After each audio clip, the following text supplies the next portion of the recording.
Hello dare job experience, welcome to our YouTube channel. এই channel একজন প্রতিযোগিতামূলক পরীক্ষার্থীকে সর্বতোভাবে অগ্রদূত করাই এই চ্যানেলের প্রধান ও একমাত্র উদ্দেশ্য।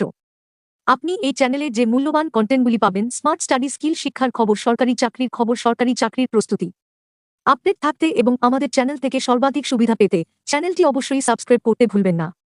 প্রশ্নপত্র নিয়ে ফের অভিযোগ তুললেন টেট পরীক্ষার্থীরা। শিক্ষকতার চাকুরি নিয়োগের জন্য এবারের টেট পরীক্ষার প্রশ্নপত্র নিয়ে একের পর এক অভিযোগ উঠতে শুরু করেছে।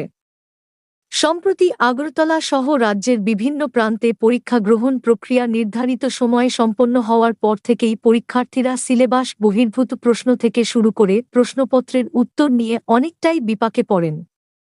টিআরবিটি কর্তৃপক্ষ সম্প্রতি যে আনসার কি প্রকাশিত করে তাতেও দেখা যায় পরীক্ষার্থীদের দাবি মেনে কোনো কিছু করা হয়নি।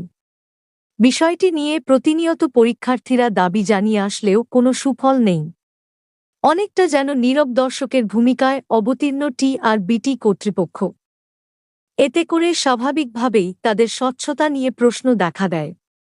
যুক্তি সহকারে পরীক্ষার্থীরা তাদের দাবি তুলে ধরলেও তা যেন মানতে নারাজ টিআরবিটি কর্তৃপক্ষ। আর এতেই যেন বিভিন্ন মহলে নানা প্রশ্ন উঠতে শুরু করেছে। এই পরিস্থিতির মধ্যেই টেটের প্রশ্নপত্র নিয়ে আবারও অভিযোগ তুললেন টেট পরীক্ষার্থীরা। রবিবার আগরতলা প্রেস ক্লাবে সাংবাদিক সম্মেলন করে তারা জানান, 2024 সালে টেট পরীক্ষায় যে সমস্ত প্রশ্নের উত্তর সঠিক ছিল 2025 সালে সেই সমস্ত প্রশ্নোত্তর কেটে দেওয়া হয়েছে। এমন গুরুত্বপূর্ণ অভিযোগ এনে টিআরবিটি কর্তৃপক্ষের বিরুদ্ধে সোচ্চার হলেন পরীক্ষার্থীরা। তাদের একটাই অভিযোগ, সিলেবাস বহির্ভূত প্রশ্নের পাশাপাশি প্রশ্নপত্রে দেওয়া ভুল উত্তরে স্টার মার্কস প্রদান করতে হবে। যাবতীয় তথ্য সহকারে রবিবার সাংবাদিক সম্মেলনের মধ্য দিয়ে পরীক্ষার্থীরা তুলে ধরেন এই দাবি জানান।